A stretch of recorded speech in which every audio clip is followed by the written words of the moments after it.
टमाटर डालने के बाद अब हम इसमें जो यखनी थी वो यखनी डाल रहे हैं सारी। हमने इसमें पानी बिल्कुल भी नहीं डाला है, बस वही यखनी है जिसमें गोश्त बॉयल हुआ है।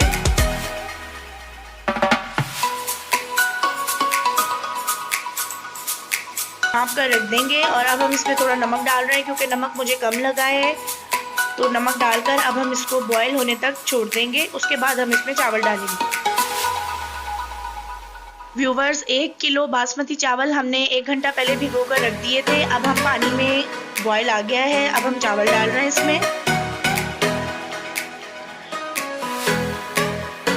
चावलों को पहले मैंने 2 से 3 मरतबा धोया है, उसके बाद मैंने इसको 1 घंटे के लिए पानी में सोक करके रख दिया था। ये गुड क्वालिटी बासमती राइस है और अब हम इसको पानी खुश्क होने तक वेट करेंगे। उसके बाद फिर अब हम इसमें चावलों में दम देंगे।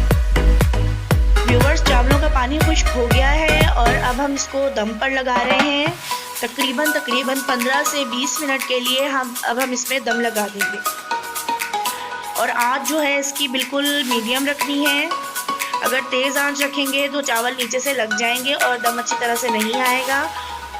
तो अब हम इसको ढक्कन ढाँप कर दम पर लगा लें। व्यूवर्स, 20 मिनट हो गए हैं। अब हम चावलों का दम जो है वो खोल रहे हैं। अब हम इसका ढक्कन हटाकर चेक करते हैं। हमारे चावल ज़बरदस्त से दम जो है इनमें आ गया होगा इंशाल्लाह। चावलों में दम आ गया है और बहुत ही ज़बरदस्त चावल बने हैं, खिले खिले। बिल्कुल भी चावल हमारे टूटे नहीं हैं।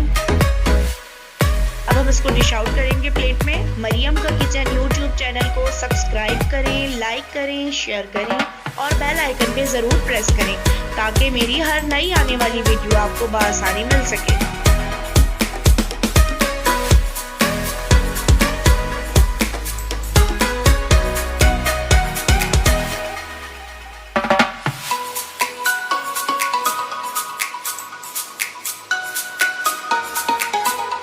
व्यूवर्स, ज़बरदस्त सा माशाल्लाह से अल्हम्दुलिल्लाह हमारा मटन यखनी पुलाव तैयार हो गया है। तो आपने मेरी रेसिपी से मटन यखनी पुलाव ज़रूर बनाना है और कमेंट्स बॉक्स में मुझे कमेंट्स करके बताना है कि आपको मेरी रेसिपी से मटन पुलाव कैसा लगा। अगली रेसिपी के साथ फिर मिलेंगे। जब तक के लिए अपना बहुत सारा ख्याल रखिएगा और मुझे दुआओं में याद रखिएगा। अल्लाह हाफिज़।